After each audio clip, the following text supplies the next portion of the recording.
model and how it is key to a successful redistribution of wealth.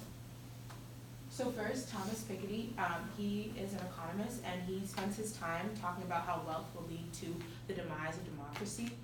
He believes that over time, democracy will lead to a plutocracy, which is basically essentially being ruled by the rich. His research dates back from the 18th century up until the present time, and it researches the wealth to income ratio as well as the income inequality and the wealth inequality, and dissects it into three separate eras. As you see, the first one is era 1, from the 18th century to World War I. Then the second era is from World War I to the Great Depression / World War II. And then era 3 is from World War II to the present. And then his main focus is not the creation of wealth, but the redistribution of wealth and helping to make it more equal amongst all groups. So some context for what he was talking about. He spoke about wealth, and that is the high concentration of wealth among a small population, small percent of the population. And Piketty uses capital as a synonym for wealth within his model, and he talks about it being acquired through birth and through marriage only, and it's not something that is easily acquired. And then he talks about income as a share of national income shared among the top 1% and the 10% of earners. And I think this is important because it just denotes his terms that he used within his model to help you better understand it. And these are some graphs that show this is the shared wealth, and then this is the shared national income among the top 1% of the population, dating back all the way from, I think, before 1850 and then all the way up until present for both. So Piketty's model vouches for a tax increase, so 80% for the top 1% that have most of the wealth. And he's thinking that it will make more money available for governmental spending, for governmental programs, and it would just make it more affordable and more effective for those who aren't able to have the same privileges as those who are at the top 1% of the income earners or people of wealth. He also talks about how the relationship between labor and wealth, and how if there is scarce wealth, and let's go on the bottom, when wealth is scarce, more workers are hired, wages raise faster than total income. And I think that's important because it kind of is the backing behind his entire argument as to why we should increase taxes on the wealthy. And then some flaws that I found within his argument that my opponent may also talk about is that his use of the term capital is very ambiguous, and it's used, I think, in the incorrect context. And he fails to include labor capital and things that other people accumulate.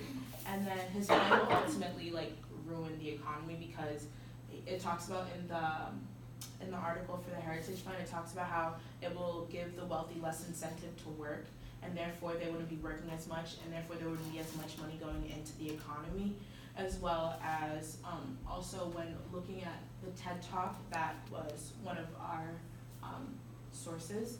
I think it was a financial officer for Greece.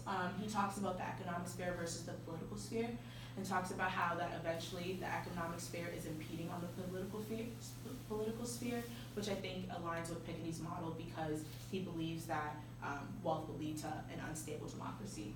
And therefore, as you can see, he talks about how corporate power is increasing, and the CEOs have, or the people who are heading these companies have a say on how much money they're investing from their companies, and therefore, if they have more of a say than, say, the political realm, who kind of is looking out for the interest of all the people, they're kind of saving their wealth for themselves. And therefore, the ecosphere is preying on the political sphere, which is meant to be more of an individual aspect, and therefore it's supposed to stand for all people within the community, but in reality, it's starting to stand for, Piketty was talking about, the top 1%ers. And one quote that I found was, if we allow the ecosphere to also play a role within this political sphere, I think that it will lead to forced industrialization, rural collectivization, and the aggressive disdain for private needs help explain the calamity of communist town and planning. So I think that's important, because with these tax reforms, or with these programs that they're trying to create, they're trying to make it more accessible for the lower percentage of people to be able to accumulate wealth and be able to do better. And by building these towns where everything's kind of the same, it's kind of getting rid of that aspect of them not being able to have what the wealthy has, which is housing and good schooling and things like that. So why we should go for wealth distribution, I said that although critics believe that Piketty's model is rather evasive and will kind of ruin the economy, I believe it's primitive, or it's fitting for the post-war environment that Judd talks about. And one quote that I found is, in 1947, the British Labour government added 6 pence to local taxes to pay for local artistic initiatives. And I think that in chapter, I think it was 11, I believe that's what we have to read for this, he talks about how, in a brief moment, he talks about how the government is spending money on artistic things such as like art theater and like increasing like fashion and things like that, like things that will entice the wealthy to spend more money. And I think that's the wrong way to spend that money. So therefore, the upper class is indulging in luxuries while the lower percentage is not really accumulating any wealth, or their income is not rising. So I think that Piketty's model is evasive, yes, but it also is taking into account the bigger picture of things, which is the growth in income disparities and wealth disparities between the top 1% and the lower percentage of the population. And then also, I think another thing that was really important with the wealth redistribution is education reform as well. And in the Heritage Fund article, it talks about how basically, essentially, we need to educate the lower percentage also on how to accumulate wealth and how to keep that wealth, and also to rise their income. So one quote that I found was, ultimately, education in the U.S. needs to improve so that those at the bottom of the income scales can acquire the skills they need to benefit from the knowledge-based global economy.